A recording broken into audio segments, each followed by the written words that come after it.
Astro ಪೂಜಾ ಪ್ರಸ್ತುತಪಡಿಸುವ ಸಂಭವಾಮಿ ಜ್ಯೋತಿಷ್ಯ ಪರಿಹಾರಗಳ ಅಕ್ಷಯ ಪಾತ್ರೆ ಕಾರ್ಯಕ್ರಮಕ್ಕೆ ಸುಸ್ವಾಗತ.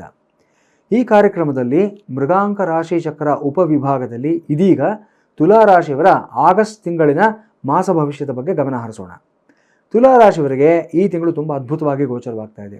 ಕಾರಣ ಏನಂತಂದರೆ ರಾಶ್ಯಾಧಿಪತಿ ಅಷ್ಟಮಾಧಿಪತಿ ಎರಡೂ ಆಗಿರತಕ್ಕಂಥ ಶುಕ್ರ ಮೊದಲನೇದಾಗಿ 9ನೇ ಮನೆಯಲ್ಲಿ, ನಂತರ 10ನೇ ಮನೆಯಲ್ಲಿ ಸಂಚಾರ ಮಾಡ್ತಕ್ಕಂಥದ್ದು. ನಿಮ್ಮ ಭಾಗ್ಯೋದಯ ಆಗತಕ್ಕಂಥ ಒಂದು ಸಮಯ ಆಯಿತು ಅಂತ ಹೇಳ್ಬೋದು.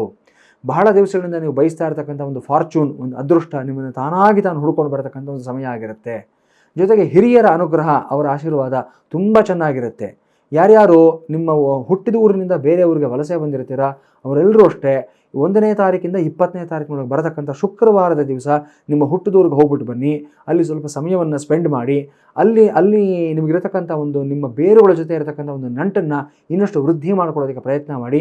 ಅದ್ಭುತವಾದ ರಿಸಲ್ಟ್ಸನ್ನು ಪಡ್ಕೊಳ್ತೀರಾ ನೀವು.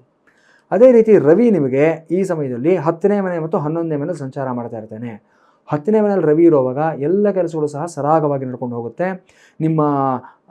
ನೀವು ಅಂದ್ಕೊಂಡಿರ್ತಕ್ಕಂಥ ಎಲ್ಲ ಕೆಲಸಗಳಿಗೂ ಅಷ್ಟೇ ಸಾಕಷ್ಟು ಬಲ, ಪುಷ್ಟಿ, ಅನುಕೂಲಗಳಾಗ್ತಕ್ಕಂಥದ್ದು ಮತ್ತು ಅಧಿಕಾರ ವರ್ಗದಲ್ಲಿ ಎಲ್ಲ ಕೆಲಸಗಳು ಸಹ ಸರಾಗವಾಗಿ ನಡ್ಕೊಂಡು ಹೋಗ್ತಕ್ಕಂಥದ್ದು. ಆಫೀಸ್ನಲ್ಲಿ ನೀವು ಕೆಲಸ ಮಾಡತಕ್ಕಂಥ ಉದ್ಯೋಗ ಕ್ಷೇತ್ರಗಳಲ್ಲಿ ನಿಮಗೆ ಇನ್ಕ್ರಿಮೆಂಟ್ಸ್ ಆಗಲಿ, ಬೋನಸ್ ಆಗಲಿ ಅಥವಾ ಹೆಚ್ಚಿನ ಜವಾಬ್ದಾರಿಗಳಾಗಲಿ ಎಲ್ಲವೂ ಬರತಕ್ಕಂಥ ಸಾಧ್ಯತೆ ಕಾಣಿಸ್ತಾ ಇದೆ. ಚೆನ್ನಾಗಿದೆ. ರವಿ 11ನೇ ಮನೆಗೆ ಬಂದಾಗ ಅದ್ಭುತವಾದ ರಿಸಲ್ಟ್ಸ್ನ ಕೊಡ್ತಾನೆ.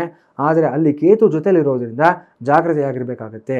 ಈ ಸಮಯದಲ್ಲಿ ಸ್ವಲ್ಪ ಮಟ್ಟಿಗೆ ಒಂದು ಕಾಂಪ್ಲಿಕೆನ್ಸಿ ಅಂತ ಒಂದು ಮಾತನ್ನು ಹೇಳ್ತಾರೆ. ಅಂದರೆ ಅಯ್ಯೋ ಏನಾಗ್ಬಿಡುತ್ತೆ ಬಿಡು, ನಡೆದು ಹೋಗುತ್ತೆ, ಇಷ್ಟೇ ತಾನೇ ಅನ್ನೋ ಒಂದು ರೀತಿಯಾದಂಥ ಸ್ವಲ್ಪ ನಿರ್ಲಕ್ಷ್ಯ ಮನೋಭಾವ ಜಾಸ್ತಿ ಆಗ್ತಕ್ಕಂಥದ್ದು.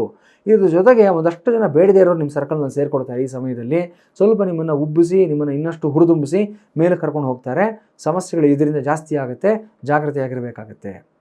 ತುಲಾ ರಾಶಿಯವರು ಈ ತಿಂಗಳಿನಲ್ಲಿ ಸಮಸ್ಯೆಗಳಿಂದ ಹೊರಗಡೆ ಬರೋದಕ್ಕಿರತಕ್ಕಂಥದ್ದು 2 ವಿಶೇಷವಾದ ಪರಿಹಾರಗಳಾಗಿರುತ್ತೆ.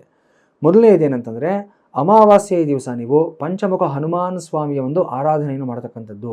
ಈ ಹನುಮಾನ್ ದೇವರಿಗೆ ಅಂದರೆ ಆಂಜನೇಯನಿಗೆ ಸಂಬಂಧಪಟ್ಟಂಥ ಹೋಮ ಆಗಲಿ, ಅಭಿಷೇಕವನ್ನಾಗಲಿ ಮಾಡಿಸ್ತಕ್ಕಂಥದ್ದು ಅದ್ಭುತವಾದ ರಕ್ಷಣೆಯನ್ನು ಕೊಡುತ್ತೆ. ಅದೇ ಪ್ರಕಾರ ದೊಡ್ಡ ಮಟ್ಟದ ಸಮಸ್ಯೆಗಳಿಂದ ಯಾರು ನರಳುತ್ತಾ ಇರ್ತೀರಾ, ಕೋರ್ಟು ಕಚೇರಿ ವ್ಯವಹಾರಗಳು, ತಗಾದೆಗಳು ಅಥವಾ ಒಂದು ಬಂಧನ ಭೀತಿ ಇತ್ಯಾದಿಗಳೆಲ್ಲ ಇರತಕ್ಕಂಥವ್ರು, ದೊಡ್ಡ ಮಟ್ಟದ ಸಾಲಗಳನ್ನು ತೀರಿಸೋದಕ್ಕಾಗದೇ ಇರತಕ್ಕಂಥ ವ್ಯಕ್ತಿಗಳು, ಇವರೆಲ್ಲರಿಗೂ ಅಷ್ಟೇ ಕುಂಭಕೋಣಂನಲ್ಲೇ ನಡೆಯತಕ್ಕಂಥ ಪ್ರತ್ಯಂಗಿರ ಹೋಮ ಅದ್ಭುತವಾದಂಥ ದಿವ್ಯಾಸ್ತ್ರ ಆಗಿರುತ್ತೆ. ಈ ಕಾರ್ಯಕ್ರಮದಲ್ಲಿ ಭಾಗವಹಿಸಿ ಆ ಪ್ರತ್ಯಂಗಿರಾದೇವಿ ಅನುಗ್ರಹದಿಂದ ಎಲ್ಲವೂ ನಿಮಗೆ ಶುಭವಾಗುತ್ತೆ. ಜ್ಯೋತಿಷ್ಯ ಸಲಹೆ, ಮಾರ್ಗದರ್ಶನಕ್ಕೆ ಹಾಗೂ ಎಲ್ಲ ರೀತಿಯಾದಂಥ ಪೂಜಾ ಹೋಮಗಳ ಒಂದು ಮಾಹಿತಿಗಾಗಿ, ವಾಸ್ತು ಸಲಹೆಗಳಿಗಾಗಿ astropooja.comಗೆ ಭೇಟಿ ನೀಡಿ ಅಥವಾ ನಿಮ್ಮ ತೆರೆ ಮೇಲೆ ಕಾಣಿಸ್ತಾ ಇರತಕ್ಕಂಥ ದೂರವಾಣಿ ಸಂಖ್ಯೆಗೆ ಕರೆ ಮಾಡಿ.